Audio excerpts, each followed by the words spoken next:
Welcome back to the Deep Dive. Today we're digging into something, well, pretty fundamental about being human.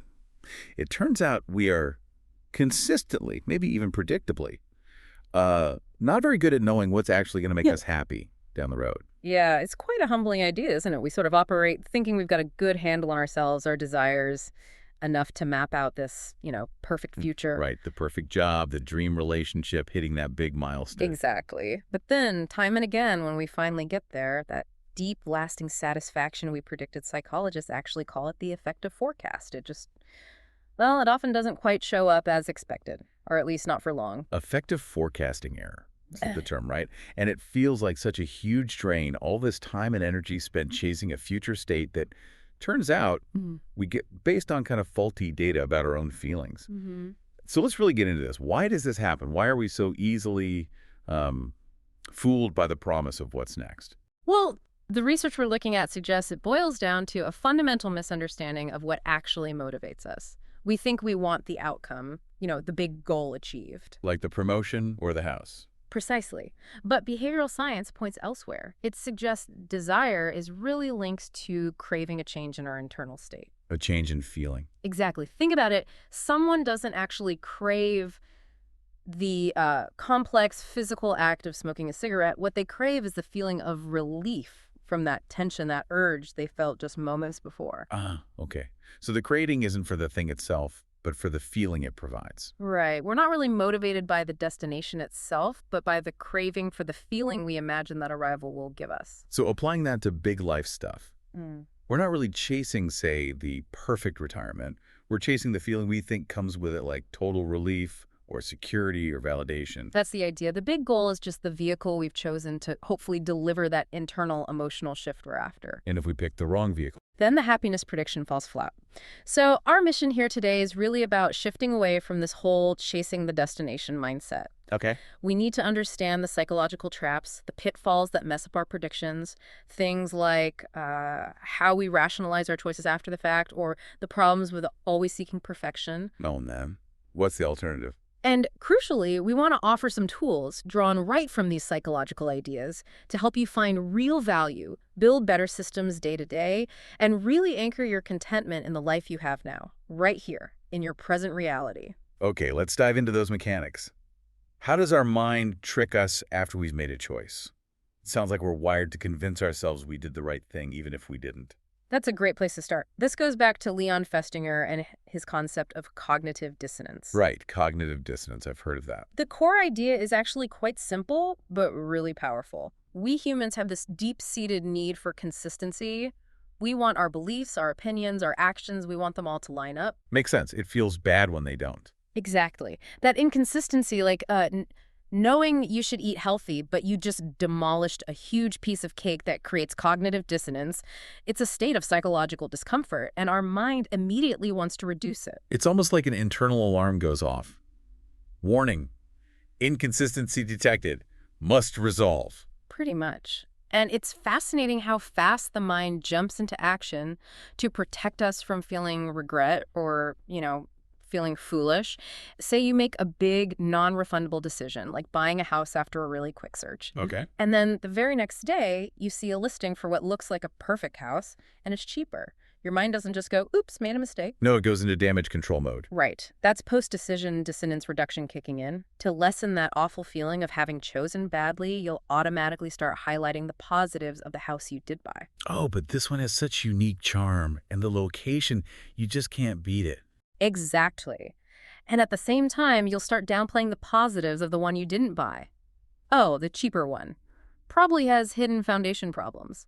And that neighborhood is way too far out anyway. So our brain basically becomes this relentless spin doctor, rewriting the narrative to fit our current situation.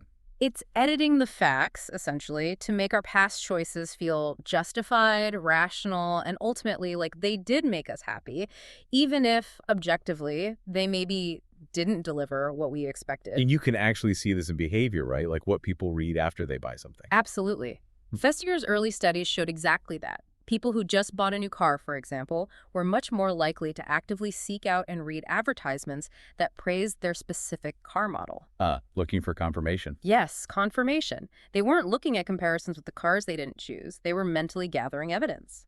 Festinger called them consonant elements to support their decision and reduce that internal conflict. That's kind of insidious, though, because if my brain is constantly telling me my bad job choice was actually the best, maybe I missed the signs that I really need to make a change. It definitely can blind us. It creates this bubble of maybe false confidence, and social support plays a huge role here too. How so? Well, if you're feeling really conflicted about a decision, high dissonance, you'll instinctively gravitate towards people or groups who validate your choice. Misery loves company. Yeah. Or maybe justification loves company. Kind of. If you've sunk a ton of money into, say, a niche hobby and you're starting to question it, what do? You hang out with other enthusiasts who reassure you it's the most amazing, worthwhile thing ever. That external validation quickly soothes the internal doubt. Okay, so dissonance helps explain why we feel happy with choices after the fact, but it's based on this edited reality. And this gets even more complicated when we factor in how we value things in the first place, right? This idea of predictable irrationality. Yes, Dan Ariely's work is fascinating here. He showed how easily influenced we are by completely arbitrary starting points, or what he called anchors. Anchors. Like a boat anchor. Sort of, yeah. An anchor point for our judgment. He found our willingness to pay for something can be surprisingly random at first. But once a number gets fixed in our head, that arbitrary anchor, like the first price we see for something, then how we value other related things becomes totally logical, but only relative to that initial anchor. Can you walk us through an example, maybe with coffee? Sure, coffee works perfectly. Imagine you walk into a fancy coffee shop. The first thing you notice is some special single origin organic blend priced at, say, $10 a bag. Okay, $10. Seems a bit steep, maybe. Maybe, but that $10 now becomes your internal reference point. It's the anchor. So when you then see a slightly larger bag of a different premium roast for $14, your brain thinks, okay, $4 more for a bigger, better bag. That seems reasonable. It's logical compared to the $10 anchor. But what if the first coffee I saw was only $4? Right. If that first coffee, the anchor, was just $4, then seeing another one for $14 might seem absolutely outrageous, totally unreasonable. The initial $10 price was arbitrary, maybe just marketing, but it completely shaped how you valued everything else in that context. Wow. Okay, the implication for life choices seems huge. If that initial anchor, like the salary of my very first job, or the level of compromise I accepted early in a relationship, or even how much debt I took on for a degree, if that starting point was arbitrary or just based on circumstance, then your entire system for judging whether later outcomes are good or satisfying is potentially built on a shaky, flawed foundation. so I might feel happy with a $150,000 salary, but only because my first job paid $40,000 if I had started at $100,000. You might feel perpetually underpaid at $150,000. Exactly. Your satisfaction isn't based on some objective measure of fulfillment, but on this relative comparison back to an often arbitrary starting point. And this is why it's so hard to predict future happiness. We think it's about achieving the big outcome, but our actual feeling of satisfaction is tangled up with where we started and how much mental editing, that dissonance reduction, we do afterwards. Precisely. We become, as Ariely put it, coherently irrational. Our logic works fine, but it's operating relative to a potentially nonsensical starting point. Okay, so our past choices get rationalized, our present satisfaction is anchored. This really sets up the problem with trying to optimize everything for the future, doesn't it? Yeah. This drive to maximize and seek perfection. It leads directly into it, because if our internal compass is already a bit skewed, trying to perfectly navigate the future based on it is bound to cause issues. Let's start with the sheer volume of choices we face. The paradox of choice. More choice isn't always better. Right. We intuitively think more options equals more freedom equals more happiness, but Barry Schwartz pointed out the psychological burden of what he called the tyranny of small decisions. Tyranny. That sounds strong. We usually want more choice, don't we? 50 kinds of jam, hundreds of TV channels, loads of retirement plans. We do, in isolation. We generally vote yes to more options in any specific area. The tyranny comes from the cumulative mental load. It adds up. It adds up massively. The problem isn't choosing one shampoo, it's the constant pressure to optimize every little decision all day, every day. Which streaming service? The best commute route, the most eco-friendly product, the optimal investment strategy. Right. You never get to vote on the whole overwhelming package deal of choices. just on each individual one. And each choice requires mental energy, invites potential regret, and adds to that background hum of needing to make the right call. This constant low-grade stress and decision fatigue directly contradicts our prediction that having all this freedom would make us happier.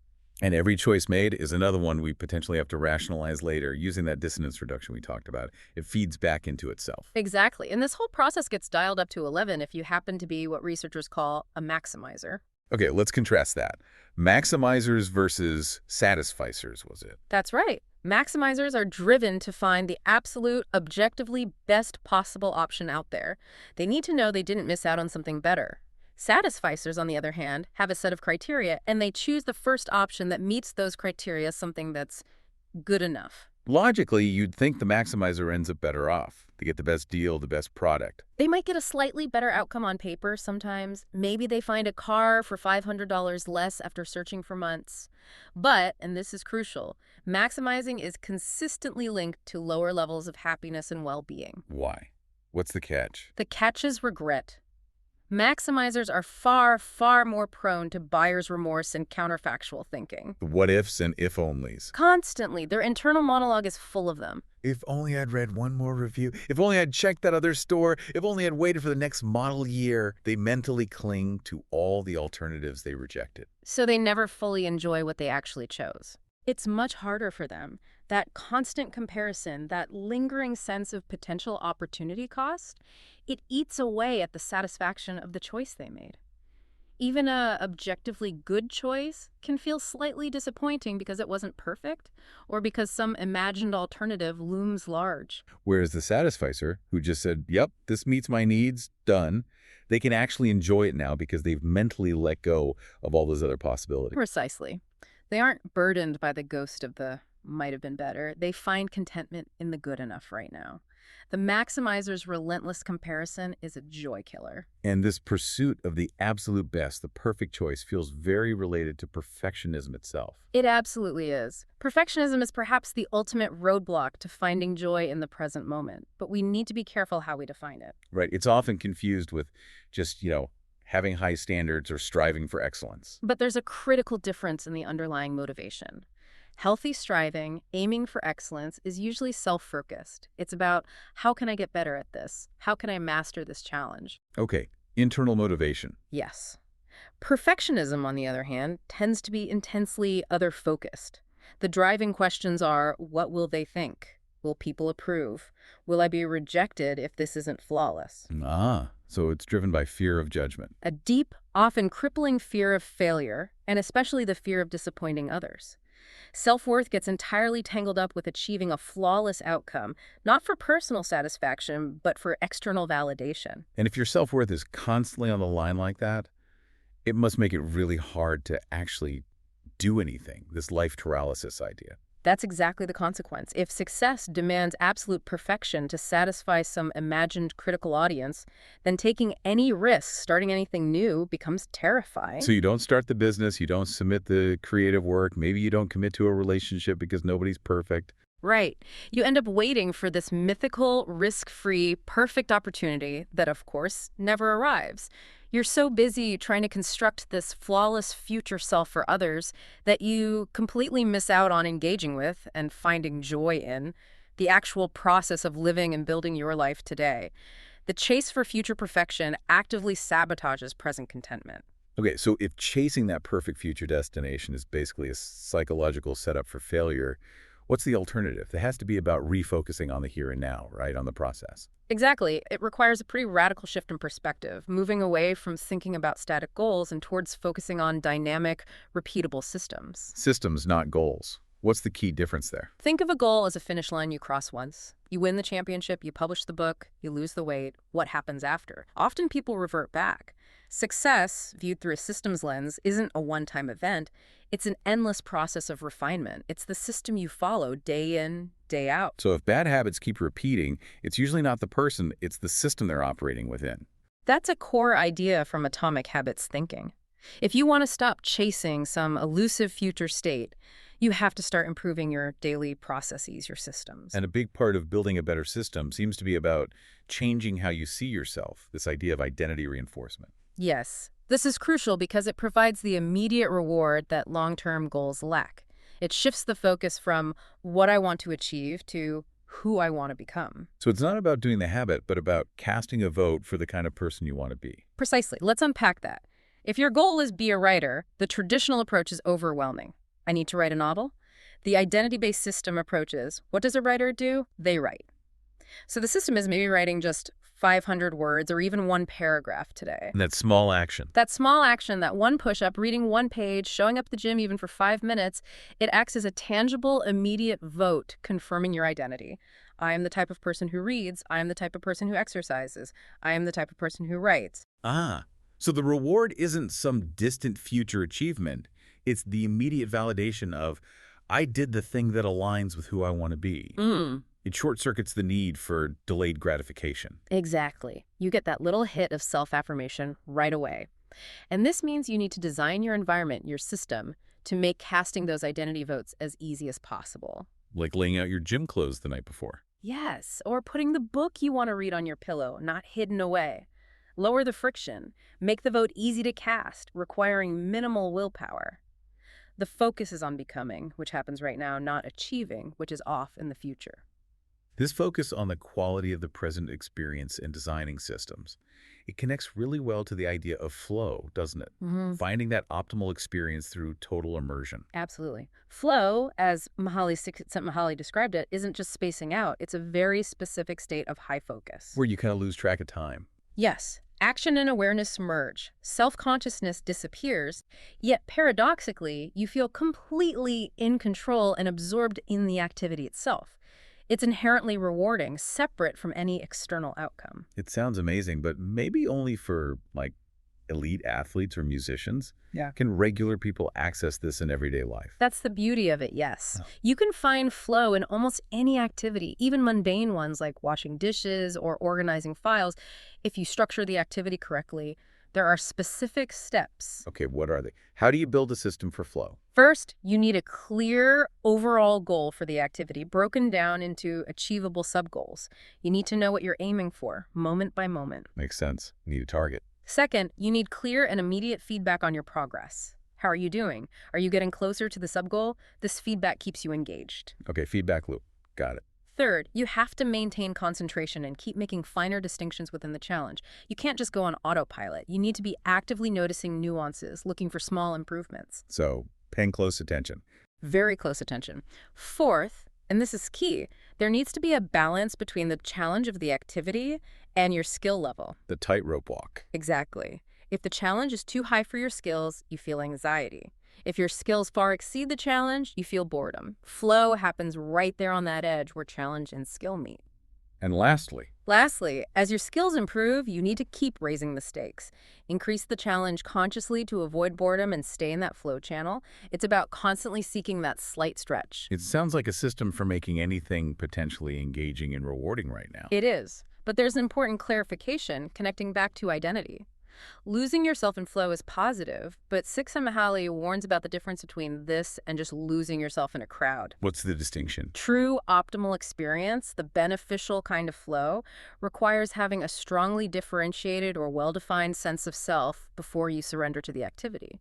Integration without differentiation, just merging with a group mindlessly, can be dangerous.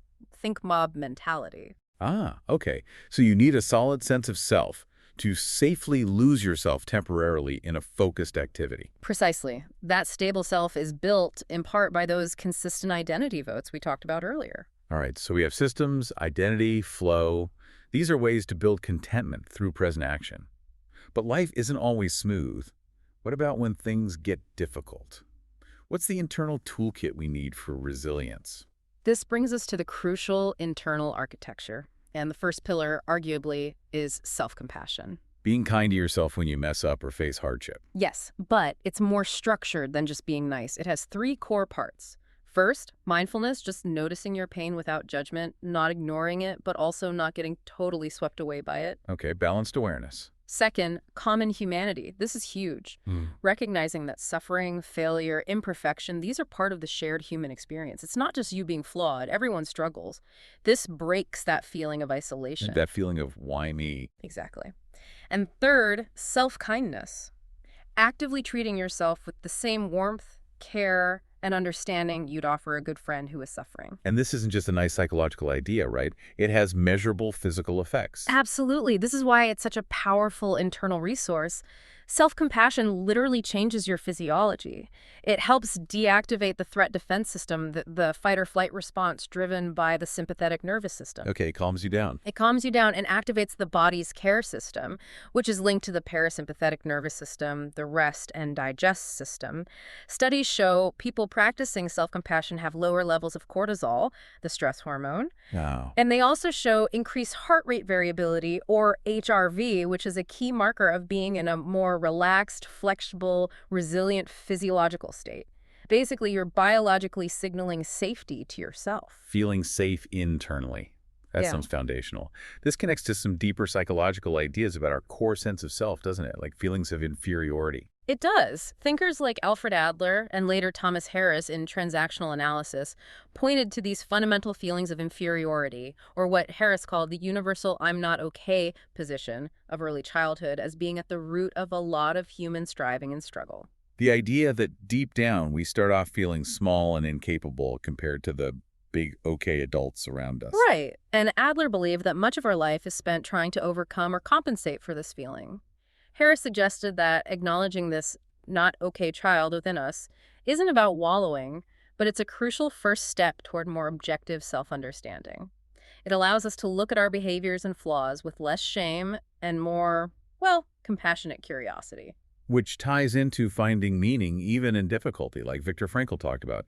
He didn't think all suffering could just be analyzed away. No, Frankl, drawing from his own horrific experiences in concentration camps, argued that some suffering, especially related to realistic fears like death or loss, can't be resolved just by looking at the past. Instead, meaning has to be found in the present struggle. How does that work? He believed we actually need a certain amount of tension, what he called neurological tension, the gap between who we are now and who we feel we ought to be, or the meaning we feel we should fulfill.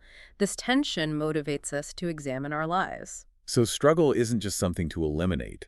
Not necessarily. Frankl saw that suffering borne bravely with a sense of purpose could be a source of profound meaning and value. It suggests meaning isn't found by escaping difficulty to reach some perfect future, but by how we engage with the challenges of the present. And our ability to engage with those present challenges, to stay regulated, depends heavily on that feeling of safety we just discussed. This brings in the polyvagal theory, right? Yes, Stephen Porges' work on the polyvagal theory is key here. He introduced the concept of neuroception. Neuroception, what's that? It's our nervous system's subconscious automatic process of scanning the environment and our internal state for cues of safety or danger. This happens before conscious thought. It's your ancient wiring constantly asking, am I safe right now? And how does this connect to staying calm or feeling content? The crucial part for us as social mammals is the social engagement system. This relies on a specific branch of the vagus nerve, the myelinated vagus. When our neuroception picks up cues of safety, like a friendly face, a calm tone of voice, gentle gestures, this vagal brake activates. A break. Yes, it acts like a brake on our stress response. It actively calms our heart rate, helps regulate breathing, and dampens that fight-or-flight sympathetic activity. This allows us to feel safe enough to connect, relax, and be present. So our ability to feel content and regulated right now isn't just in our heads. It's deeply tied to these physiological safety signals our body is constantly picking up, especially from our social environment. Absolutely. If your neuroception detects threat, maybe a harsh tone, an angry expression, or even just prolonged isolation, your body shifts into a defensive state. Fight, flight, or even shutdown. And in that state, feeling present, calm, and content is biologically very difficult, if not impossible. Wow.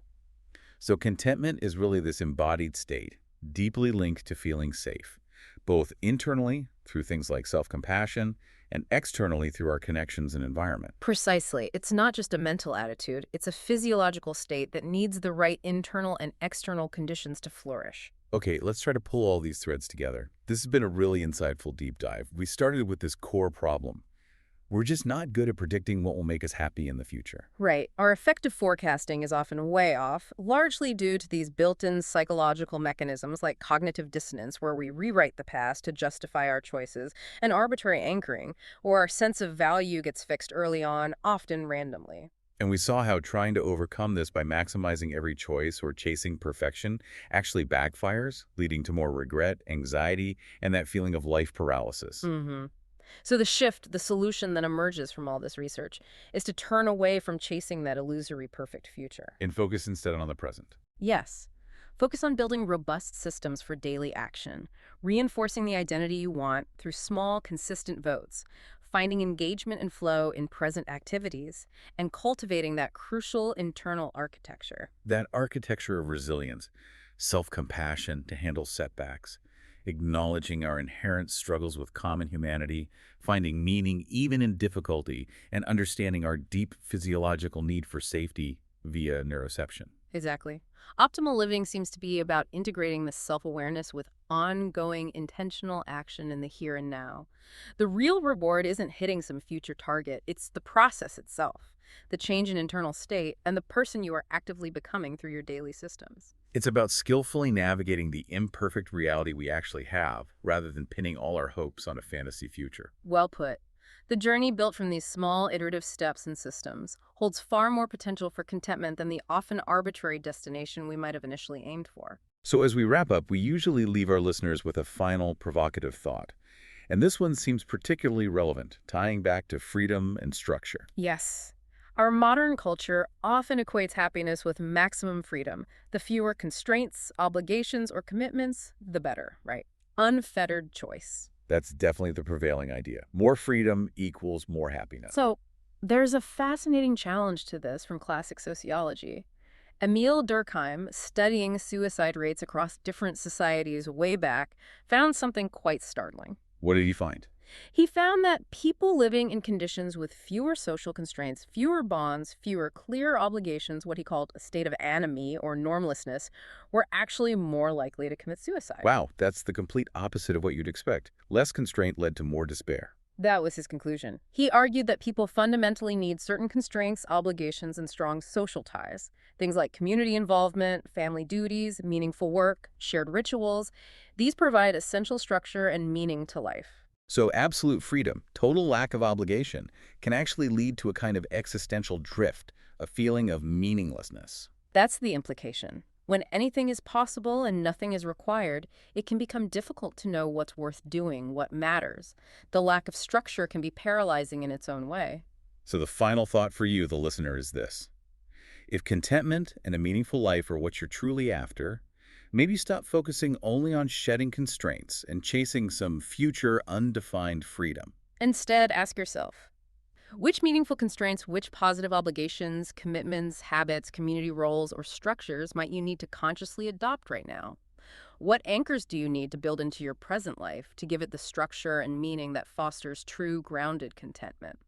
Perhaps choosing the right constraints is the real key to lasting well-being.